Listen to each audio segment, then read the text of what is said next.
이제부터 발달장애 당사자나 우리 이웃들의 생생한 목소리, 자유발언 때 오토케를 시작해 보도록 하려고 하는데요. 그 첫 번째 목소리로 내가 세상을 견디는 방법이라는 주제로 자유발언 때의 첫 문을 열어주실 이윤하 님을 무대로 모시겠습니다. 큰 박수로 맞이해 주세요.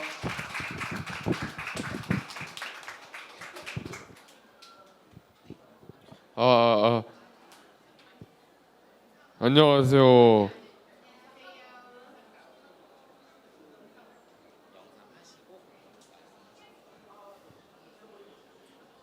일단 영상부터 먼저.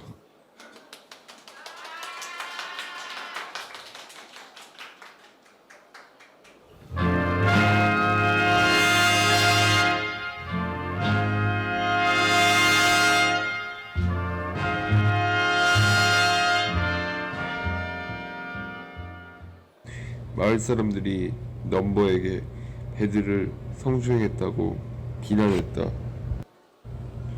넘버는 억울했다.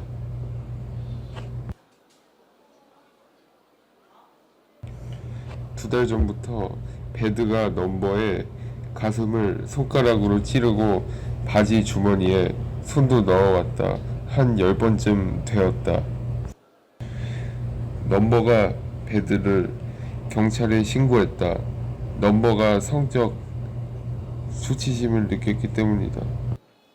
그러자 배드가 자기와 친한 마을 사람들에게 넘버가 자신을 성추행했다고 말하고 다녔다. 사실 넘버는 계산하는 것을 좋아하고 지하철 노선도 외우기를 좋아하고 수학 문제 푸는 것을 좋아하고 인구 통계 보는 것을 좋아한다. 그러나 넘버가 사는 마을은 감정 표현하는 것을 좋아하고 서로 감정 나누는 것을 좋아한다. 그들은 진실보다는 친한 사람과 소통하는 것을 좋아한다. 마을 사람들이 넘버를 비난하자 배드는 넘버가 하지 않은 일로 넘버를 성추행범으로 신고했다. 넘버는 피해를 당하고도 성추행범이 되어 경찰의 조사를 받았다. 경찰은 마을 사람들의 이야기를 듣고 넘버에게 당신은 성추행범이다 라고 말했다. 그리고 넘버를 검찰에 넘겼다.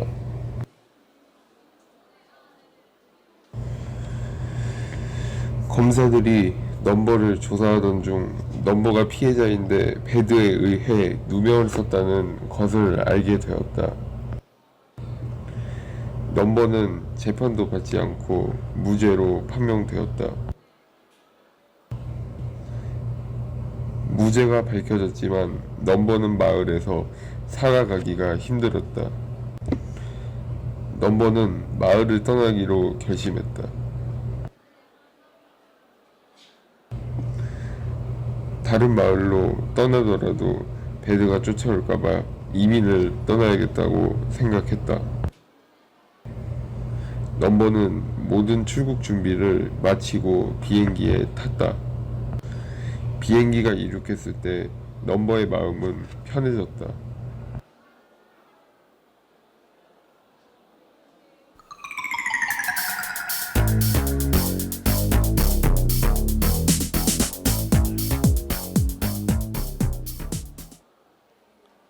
이 영상은 끝났고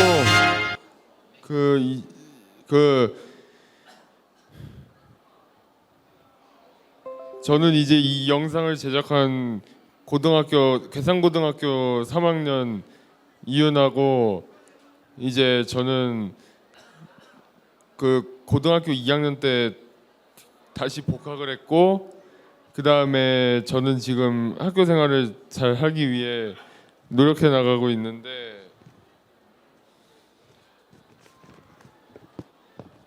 제가 노력하는 과정에는 예전에 문제라고 생각했던 저의 행동들을 고치는 것도 있는데 일단 다른 학생들의 장난에 참견하지 않고 말 조심하고 친구들이 오해하는 행동을 하지 않는 쪽으로 연습하고 있습니다. 어려운 과정을 계속 해나갈 수 있는 건 현재 지금 함께 생활하는 동급생들이 저를 이해하고 비난하지 않고 도와주기 때문입니다. 그래서 저는 지금은 혼자라는 생각이 들지 않습니다. 그러나 여전히 저의 또래 남학생 무리를 마주치면 두려움을 느끼고 있습니다. 3년 전에 있었던 일은 저에게 깊은 상처를 주었고 결국 트라우마가 되었습니다. 하지만 전 트라우마를 이겨내고 있습니다. 저는 저와 비슷한 상황을 겪는 사람들에게 말해주고 싶은 것이 있습니다. 자신의 행동 중 남들에게 문제가 될 만한 행동이 있으면 고쳐야 할 필요가 있습니다. 나 혼자 이렇게 혼자 하는 거는 힘들기 때문에 부모님이라든지 선생님이라든지 주변 상담 선생님이라든지 이런 어른들에게 지원을 받을 필요가 있습니다. 만약 남들이 모두 내 편이 아니라서 혼자 견뎌내야 한다면 이사를 가서 전학을 가가지고 새롭게 학교 생활을 하는 방법을 선택해야 할 필요가 있습니다. 그리고 새로운 환경에 적응하기 전까지 충분한 시간을 두어 어떻게 해야 새로운 환경에서 적응을 시작할 수 있는지를 생각해서 준비해 나가면 됩니다. 하지만 가장 먼저 해야 될 것은 괴로운 일을 겪은 나를 위로하고 휴식하는 것이라고 생각합니다. 자폐인 스펙트럼 장애인을 이해해주는 저의 편이 있는 학교가 많아지면 좋겠습니다. 그래서 자폐 스펙트럼 장애인도 다른 사람들과 잘 어울려서 편하게 학교를 다녀서 이렇게 무사히 졸업할 수 있는 그런 사회가 됐으면 좋겠습니다. 제 이야기를 들어주셔서 정말 감사합니다.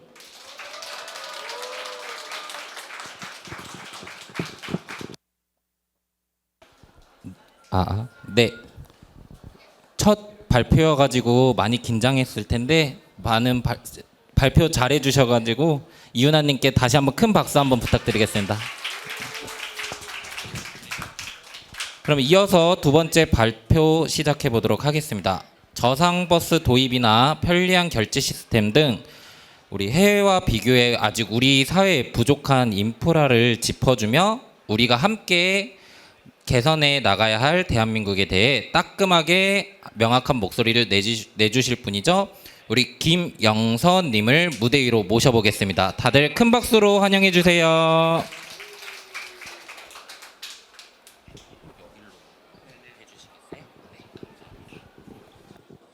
우리나라는 과거 7, 80년대까지만 해도 개발도상국이었는데 90년대 들어서 선진국으로 발전했습니다. 하지만 우리나라는 기술적인 면에 있어서 부족한 점이 여전히 존재하며 시대가 발전하더라도 악영향을 준다는 문제점이 있습니다.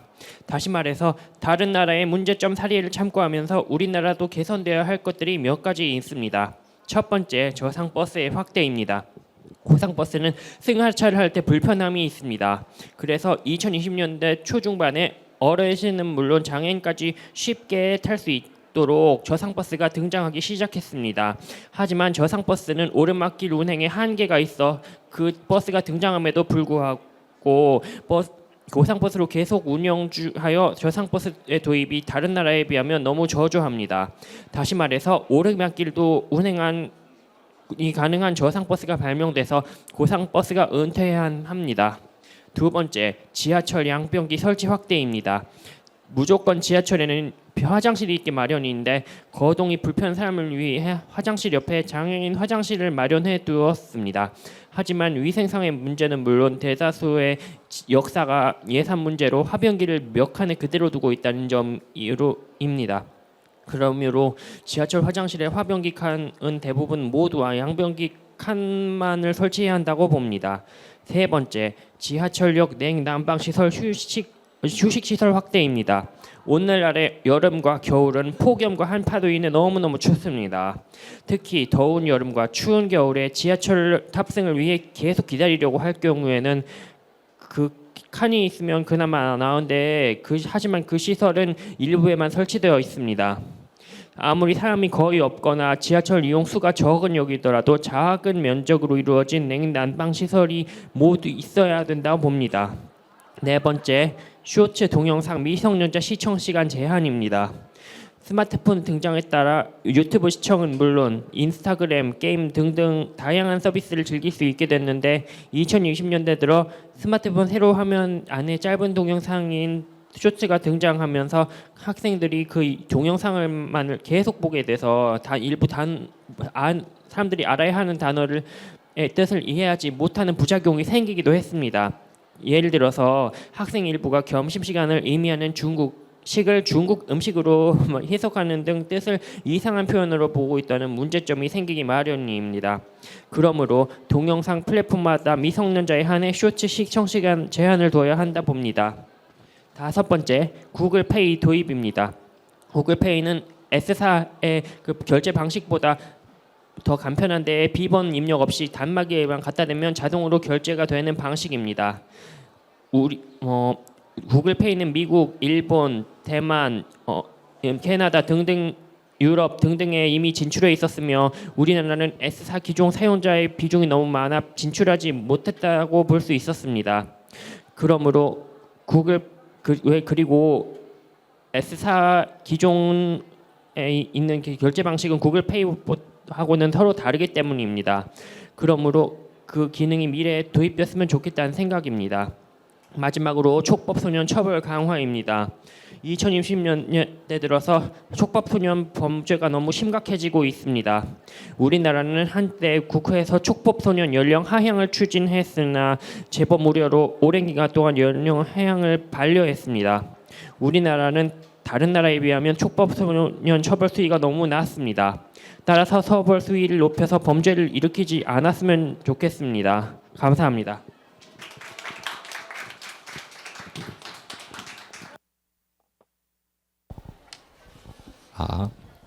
네. 제가 요즘 빠져있는 드라마 참교육만큼이나 따끔하고 명확한 목소리를 내주신 우리 김영선님께 다시 한번 큰 박수 부탁드리겠습니다. 네. 그러면 이어서 세 번째 발표자 분으로는요. 우리가 미처 알지 못했던 일상 속 문턱에 대하여 이야기해 주십니다. 발달장애 당사자로서 매일 마주치면서 겪어야 했던 솔직한 불편과 고충들을 들려주실 텐데요. 우리 성윤채님을 무대 위로 모시겠습니다. 큰 박수 부탁드리겠습니다. 예, 안녕하십니까. 대구에서 온 성윤채라고 합니다. 우선 제가 이제 대학원생 이제 4학기 차를 마무리하고 이제 마지막 학기 접어드는데요. 제가 이제 8년 동안 이제 자조 모임 이제 총무를 했었습니다. 작년 말까지. 우선 이제 자보조 모임 총무를 이제 비수도권 당사자가 이제 맡아서 했었는데 사실 8년을 이렇게 맡는다는 게 사실 쉬운 일은 아니었어요. 그래도 많이 지켜봐 주셨던 분들께 참 감사는 드리는데 사실 이제 자조 모임이 앞으로 나아갈 길을 저는 생각을 해봤습니다. 여러분 그런데 자조 모임은 어떤 거라고 좀 많이 생각하십니까? 여러분의 의견을 묻고 싶습니다. 여러분 한번 생각해 보셨습니까? 그 자조 모임은 어떤 거라고 생각하십니까?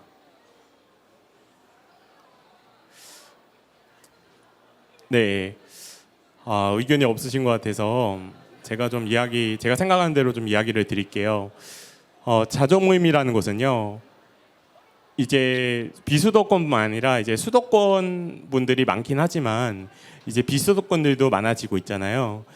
그런 분들까지 좀 포용하고 이제 먹고 사는 문제에도 이제 관심을 갖고 서로 성장할 수 있는 것이 저는 있도록 노력하는 것이 저는 자조 모임의 역할이라고 생각을 하고 있어요. 우리나라가 이제 자본주의 당사자들이 이제 살아가는 것들이 좀 많아지고 있지만 아직 우리나라 많이 부족하잖아요. 그래서 자조 모임 역할도 어떻게 보면 전 중요하다고 많이 생각을 하고 있었습니다. 그런데 여러분 먹고 사는 문제를 생각하지 않는 것이 자조 모임이라고 생각하시는지 생각하시나요? 그리고 자조 모임이 앞으로 어떤 방향으로 나아갈까? 하면은 1인 가족 그리고 장애인 가족까지 미래까지 고려할 수 있는 것이 자조 모임의 역할이 아닐까 생각하는데 여러분은 어떻게 생각하십니까? 여러분 어떻게 보세요? 참 어려우시죠? 저는 그렇게 생각합니다. 사실 장애인 자조 모임이요. 1인 가구, 장애인 1인 가구가 많아졌어요. 그런데 우리나라에서 발달 장애인 1인 가구가 아직 10%가 되지 않습니다. 10%가 되지 않는다는 게 좀 안타까운 일이지만요. 한편으로는 그렇더라고요. 얼마 전에 이제 장애인 통계 관련해서 조사가 있었는데 당사자는 안 된다는 걸 조사가 안 된다고 하더라고요. 그런데 이제 부모까지 껴야 조사가 된다는 것이었습니다. 한편으로는 좀 많이 씁쓸했어요. 왜냐하면은 장애인 1인 가구는 이제 계속 늘어나고 있고 발달 장애인 이제 자폐성이나 지적 장애인 같은 경우는 늘어나고 있는데 10% 넘기지 않을까 저는 생각을 해요. 왜냐하면 지금 대한민국이 이제 탈시설화에 들어는 갔는데 한편으로는 그 문제에 대해서 좀 더 많이 생각을 해줘야 되지 않을까. 이제 우리 지역 사회뿐만 아니라 정부라든지 자조 모임도 어떻게 보면은 그렇게 가야 되는 것이 영향이 좀 좋지 않을까라는 생각을 해봤습니다. 여러분 어떻게 생각하십니까? 여러분 어떻게 생각하시는지 생각해 보셨습니까?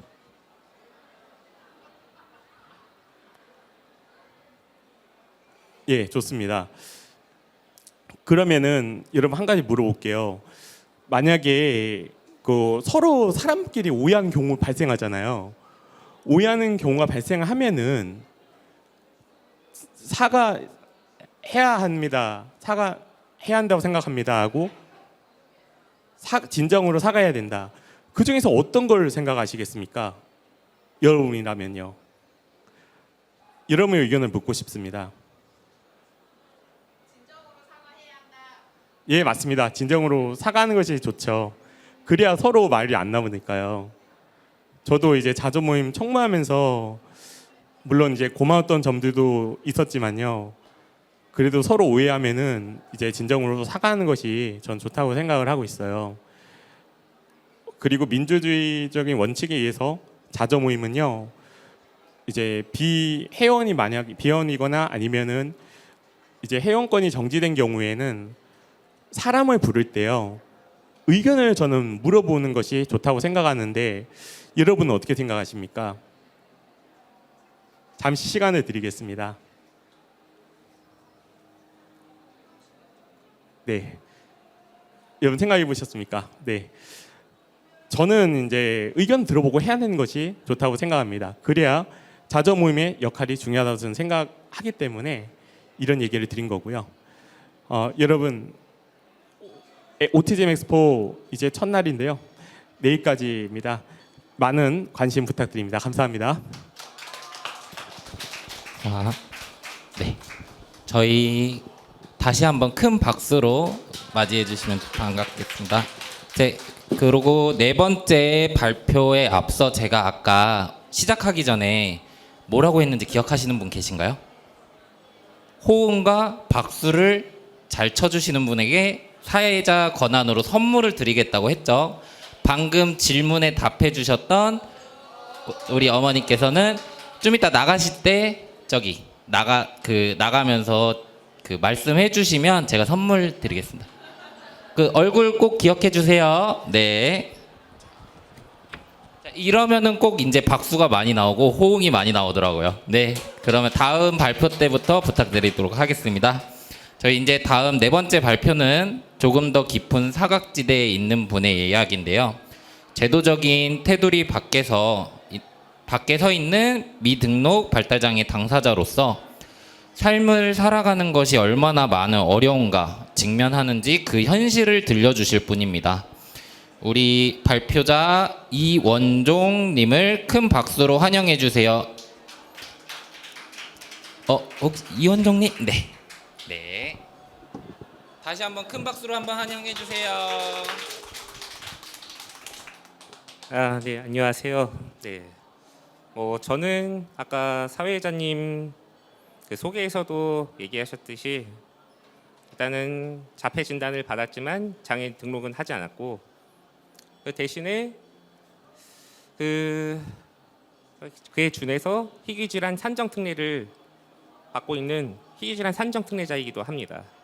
저는 사실 복지 사각지대에 놓여 있어서 좀 생기는 어려움이 한두 가지는 아니지만 그래도 좀 살아가면서 그래도 좀 많은 걸 극복을 하려고 많이 노력을 하고 살았었고, 그리고 아까 앞서 발표해 주신 그 성윤채님이 언급한 그 자조 모임 같은 때도 활동을 하고 했습니다. 그런데 이게 실질적으로는 좀 그 자폐인으로서 살아가는 게 생각보다 이게 어렵다 하지만 실제로는 더 어렵습니다. 이게 저도 자폐 1인 가구고요.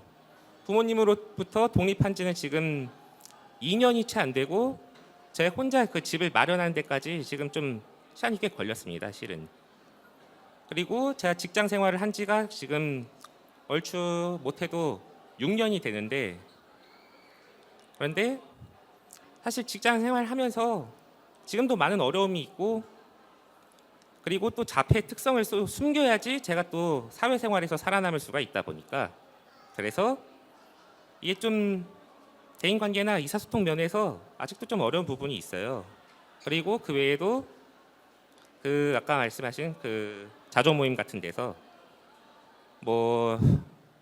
이게 말이 좋아 자조 모임이고 인권 단체라고 하지만은 그 실상은 전혀 아니었던 곳이 있었고, 그리고 어떤 한 그 자폐인 단체는 또 제가 직접 얘기는 안 하겠지만 그 사람을 좀 일방적으로 괴롭히고 사이버 불링을 하고 명예훼손 같은 거를 또 저한테 했는데도 전혀 그 미안한 태도 없이 오히려 자기들끼리 깔깔대고 즐기면서 좀 2차 가해를 하는 그런 좀 파렴치한 그런 사람들이 좀 있더라고요. 그 자폐인의 자폐인 걸 알았을 때 그때 좀 많이 좌절스러웠고요. 그리고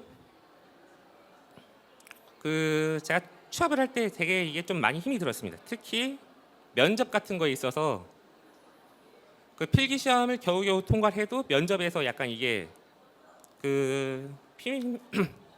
아무래도 이게 좀 많이 면접관으로서 참석하신 분들은 아실 겁니다. 이게 대충 이 사람 뭔가 조금 장애가 있구나 싶은 그런 게.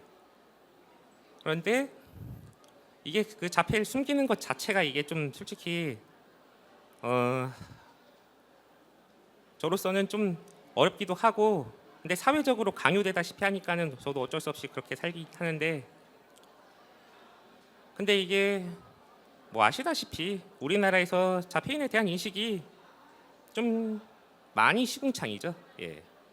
많이 좀 안 좋다 보니까 그 자칫하면은 제가 직장에서 잘릴 수도 있었고, 자폐 그게 드러났으면은. 근데 지금도 그래도 제가 그냥 직장에서 사실 커밍아웃을 했습니다. 어떻게 그냥. 근데 그래도 직장에서 지금 품어주고 계셨고, 그래도 같이 좀 끌고 가주셔서 지금 어찌어찌 그래도 한 직장에서 제가 2023년부터 지금까지 좀 잘 다니고 있긴 한데, 이게 그 차라리 등록이 되면 모르겠는데 저도 진지하게 그 장애인 등록을 한 번이 아니고 한 2번 정도 할 뻔한 적이 있었어요. 어릴 때도 한 번 이게 등록할까 말까 하다가 부모님이 고심 끝에 안 한 적이 있었고, 최근에도 제가 그 자폐 관련 검사를 했었는데 그 가스 척도가 등록 가능한 점수가 나왔는데도 제가 일부러 안 했습니다. 이게 등록을 하려고 해도 이게 국민연금에서 일단 장애인 등록 자체를 완강하게 좀 안 해주려고 하는 것도 있거니와, 장애인 등록을 해서 솔직히 그 얻을 수 있는 이점보다 그 제가 앞으로 살아가면서 그 장애인으로서 견뎌내야 될 그런 고충들이 더 상당하다고 생각하기 때문에 사실 지금도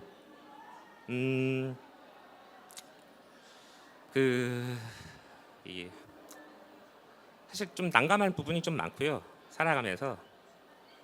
그리고 자폐인으로서 가장 그 견디기 어려운 것이 그 같은 자폐 스펙트럼을 가진 사람들끼리 아까 자조 모임에서 그 꿈과 희망을 얻을 줄 알았는데 꿈과 희망 대신에 그 오히려 더 그냥 좀 좌절을 맛보고 그 최악을 좀 보다 보니까 그 사람들이 오히려 그냥 도둑놈 심보나 다름없이 남에게 빌붙는 게 당연하고 그리고 자기와 그냥 말이 안 맞는다 싶으면은 그냥 무조건 적으로 간주하고 내쫓고 그냥 되게 좀 안 맞았던 그런 게 저는 솔직히 자폐인으로서 이게 그냥 무조건 이해를 바라고 그렇다 그냥 해주는 것보다는 솔직히 자폐인이 오히려 더 노력을 해가지고 좀 자기 목어치는 할 수 있어야 된다고 저는 생각을 했기 때문에 어느 정도 그냥 무작정 의지를 하기보다는 자립을 좀 해서 자폐인도 그냥 사회에 좀 녹아들 수 있게. 그런데 그 자조 모임이란 곳들이 제가 있었던 단체들이 하나같이 그냥 자기들 놀기 바빴던 곳이었더라고요. 그래서 그냥 좀 거기에서 실망을 많이 했고 자폐인으로서 앞으로 어떻게 살아가는가 그거에 대해서 제가 좀 고민을 많이 해봤는데 이게 당사자의 의지가 제일 중요한 것 같습니다. 이게 그래서 그 자폐인이라고 뭐 나는 안 된다 그냥 나는 장애가 있으니까 무조건 이해를 받아야 된다 배려받아야 된다 이게 당연한 게 아니라 그냥 나는 자폐인이다 그렇지만 자폐를 가졌음에도 그래도 나는 그 살 수 있다 약간 어느 정도 그 자신에 대한 그런 좀 그 자립심은 좀 있어야 된다고 저는 생각을 합니다. 물론 그 제도적인 그 도움이 필요한 것도 맞고요. 그렇지만 그 지금 이게 네. 그래서 많은 사람들이 좀 잘 알지 못해서 그래서 좀 저처럼 그냥 미등록 그 발달 장애인들의 그냥 삶에 대해서도 좀 많은 사람들이 좀 관심을 가져주셨으면 좋겠습니다. 이상으로 발표 마치겠습니다.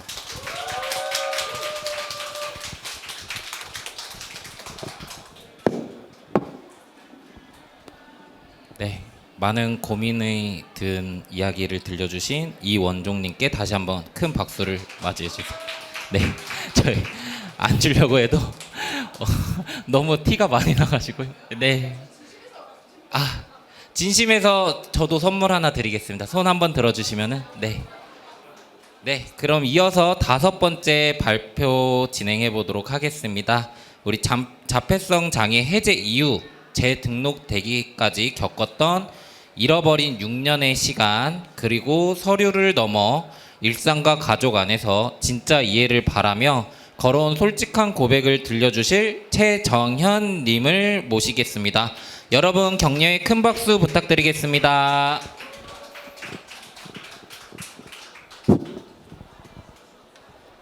네, 안녕하세요. 저는 97년생 서산토박이고 오티즘 당사자 최정현입니다.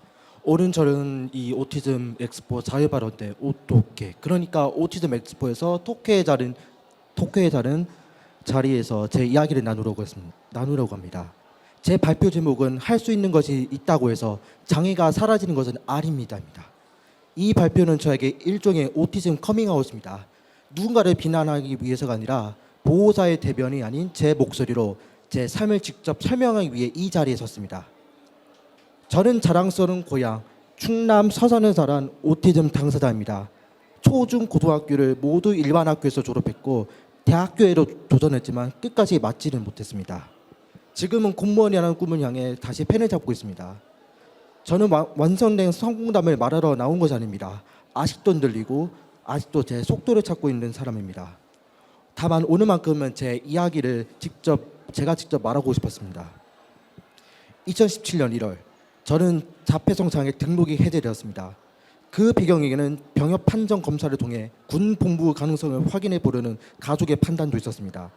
실제 결과는 5급 전시 근로였습니다. 하지만 그때는 몰랐죠. 몇 년 뒤에 제가 다시 오티즘 당사자라는 사실을 전면으로 마주하게 될 것을요. 그렇게 제게는 잃어버린 6년이 시작되었습니다. 저는 미등록 오티즘 당사자 상태로 그해 3월부터 이듬해 2018년 12월까지 대학 생활을 했습니다. 하지만 대학 생활은 쉽지 않았고 2019년 3월부터 23년 2월까지 긴 휴학 기간을 보냈을 때 결국 중퇴하게 되었습니다. 등록이 해제되었다고 해서 제가 갑자기 비장애인이 된 것은 아니었습니다. 다만 저를 설명할 수 있는 이름이 사라졌을 뿐입니다. 2022년 드라마 이상한 변호사 우영과 큰 관심을 받았습니다. 저는 그 작품을 보면서 제 삶을 다시 바라보게 되었습니다. 나의 어려움에도 이름이 있었구나. 그렇게 생각하게 되었습니다. 2022년 7월 저는 적지 않은 비용을 들여 검사를 받았고 자폐성 장애 그리고 사회적 의사소통 장애 등을 진단을 받았습니다. 하지만 그때 등록 시도는 부모님의 반대와 가족 간의 이해 보도 속에서 좌절되었습니다. 그때 저는 아직 제 삶을 제 언어로 설명하는데 익숙하지 않았습니다. 2023년 8월이죠. 저는 가족의 기대 속에서 대형 산업단지 협력업체에 들어갔습니다. 비파괴 검사, 즉 NDT와 관련된 일이었습니다. 하지만 저는 그 환경에 적응하지 못했습니다. 소음, 분위기, 속도, 낯선 사람들과의 관계, 그리고 계속 버텨야 한다는 압박이 너무 크게 다가왔습니다. 따라가라고 했지만 저는 순간 몸과 마음이 멈춰버렸습니다. 결국 저는 한 달도 버티지 못하고 퇴사했습니다. 제 경험은 제게 큰 상처였지만 동시에 분명한 신호였습니다. 비장애인처럼 살아보려는 시도는 오히려 제가 왜 이해와 지원이 필요한 사람인지 보여주었습니다. 그래서 저는 다시 검사를 받았습니다. 결과는 똑같았습니다. 그리고 2023년 12월 저는 다시 등록장애인이 되었습니다. 저는 그 순간을 잃어버린 6년을 끝낸 시간이라고 생각합니다. 장애인 등록은 제게 단순한 행정 절차가 아니었습니다. 제가 이상한 사람이 아니라 설명에 필요한 사람이었다는 것에 대한 확인이었습니다. 하지만 등록이 되었다고 해서 모든 문제가 바로 해결될 것은 아니었습니다. 그 뒤로 저는 계약직이지만 2년 동안 일을 하며 경제적 자립을 경험했습니다. 제 돈으로 낡은 스마트폰을 새 스마트폰으로 바꾸게 됐고 2025년 1말 1초 설 연휴에는 혼자 도쿄를 11박 10일 동안 다녀오기로 했습니다. 제게 그 여행은 나도 준비하면 혼자 움직일 수 있다는 확인이었습니다. 하지만 동시에 이런 경험 때문에 그 정도면 비장애인 아니냐라는 시선을 느낄 때도 있습니다. 그러나 혼자 여행할 수 있다고 해서 제 자폐성 장애가 사라지는 것은 아닙니다. 할 수 있는 것이 있다는 것과 어려움이 없다는 것은 같은 말이 아닙니다. 제게는 저를 지탱해 준 관심 사실이었습니다. 이 사실은 제 오너케가 볼펜 안에서 웃고 있는 모습입니다. 오너케는 그림 속 또 다른 나입니다. 게임에서는 나를 닮은 캐릭터라고 꾸미는 것처럼 나의 기분과 생각을 대신 보여주는 마스코트이자 나만의 특별한 이름표 같은 존재입니다. 저는 이 오너케를 일상 프로필에서도 당당하게 사용하고 있습니다. 제게 오너케는 저를 숨기기 위한 가면이 아니라 말로 다 설명하기 어려운 제 성향과 관심사를 보여주는 언어입니다. 그리고 제게 볼풀은 단순한 놀이가 아닙니다. 감각을 안정시키고 마음을 회복하는 공간입니다. 또 지리와 지리, 교통과 도시, 시사와 공공 이슈, 영어와 일본어 같은 외국어, 국내 프로스포츠, 그리고 제 신앙심 등도 제 관심사입니다. 이 관심사들은 저를 세상에서 멀어지게 한 것이 아니라 오히려 세상과 연결되게 해준 통로였습니다. 저는 공무원 시험을 준비하고 있습니다. 이번 지방직 9급 필기시험 가채점 결과 저는 과락이라는 결과를 마주했습니다. 솔직히 아프고 속상합니다. 하지만 이 결과가 제 꿈의 끝이라고는 생각하지는 않습니다. 저는 하나의 길만 바라보지 않으랍니다. 발달장애인 훈련센터에서 직업 훈련을 받고 정규직 취업을 준비하는 길, 이른바 플랜 B로 생각하고 있습니다. 장애인 표동사업장, 맞춤형 일자리, 사무 행정 지원, 직업 재활, 그리고 공무원 재도전까지 여러 길을 함께 준비하랍니다. 언젠가는 민간 경력을 쌓아 국가공무원 중증장애인 경채에 도전하는 길도 생각하고 있습니다. 공무원이라는 꿈을 포기하지 않되 제 삶은 무너지지 않는 방식으로 다시 가려 합니다. 남들은 고독점을 향해 빠르게 달릴 수 있습니다. 하지만 저는 저만의 속도와 방식이 필요합니다. 오티즘은 서류로만 인정되는 것이 아니라 일상 속에서 이해되어야 한다고 생각합니다. 저는 빠르게 달리는 사람을 아닐 수 있습니다. 하지만 멈춘 사람도 아닙니다. 저는 저만의 속도로 걷고 있습니다. 오늘 제 이야기가 누군가에게 나만 그런 게 아니었구나 라는 작은 위로가 되었으면 합니다. 들어주셔서 감사합니다.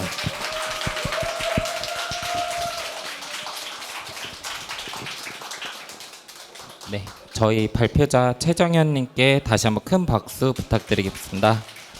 저희 이번 어떻게 일단은 마지막 순서인데요. 이번 발표는 발달장애 자녀와 함께 일상을 공유하며 든든한 버팀목이 되어주시고 계신 분의 이야기입니다.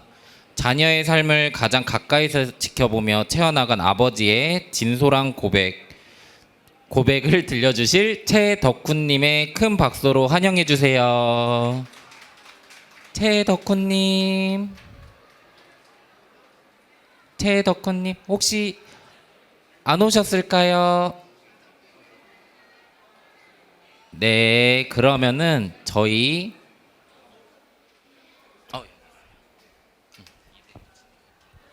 그러면은 이번에는 저희 다음 분, 이번에 사전 접수가 아닌 저희 오늘 현장에서 자신의 목소리를 들려주고 싶으신 분들이 신청을 하셨거든요.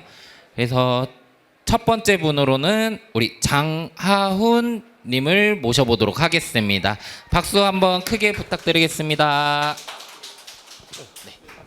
안녕하세요. 저 오늘 이제 발달장애인 참정권에 대해서 얘기할 건데, 혹시 그 발달장애인에게 참정권이 필요한 이유 뭔지 아십니까?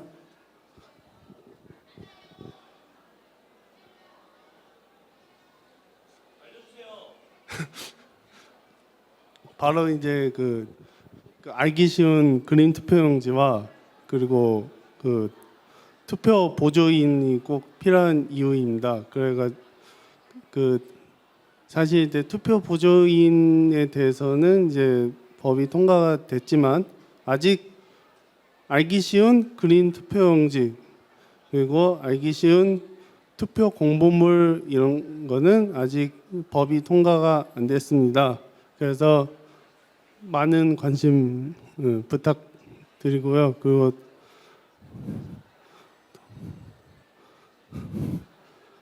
또 한 가지 그 투표 그러니까 그 사실 발달장애인이 이제 뭐 투표를 하게 되면은 이제 그 이렇게 투표 공보물이 날아오잖아요.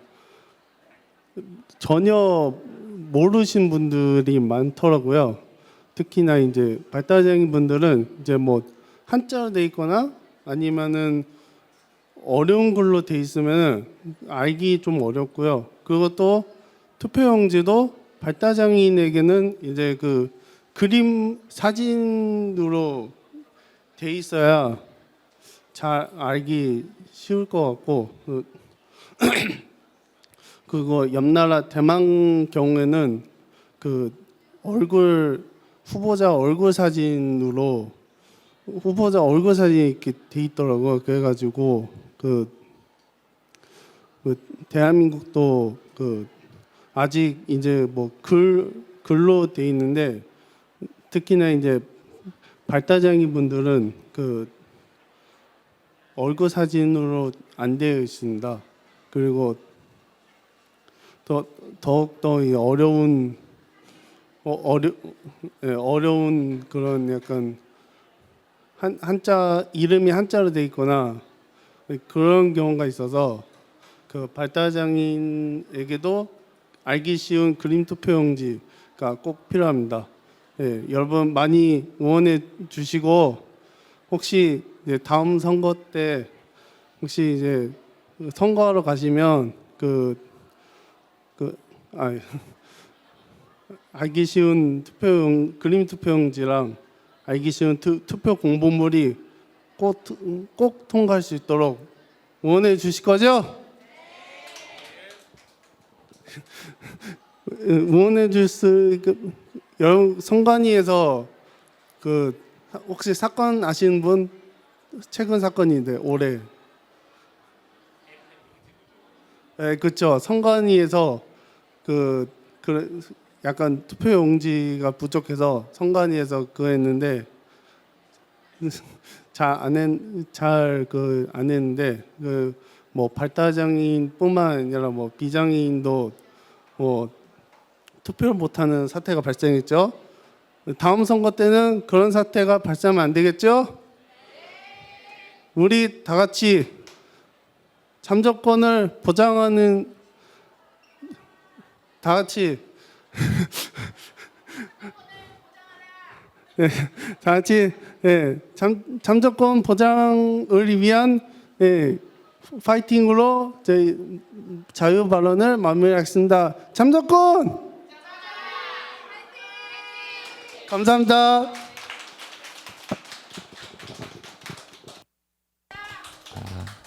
네, 다시 한번 용기를 내서 저희 참정권에 대해서 이야기해 주신 우리 장하은님의 발표 박수 크게 부탁드리겠습니다.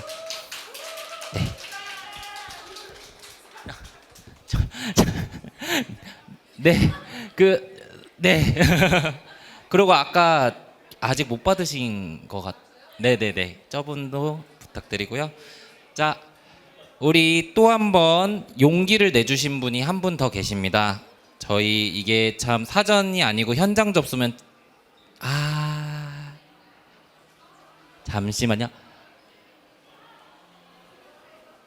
혹시 잠시만요.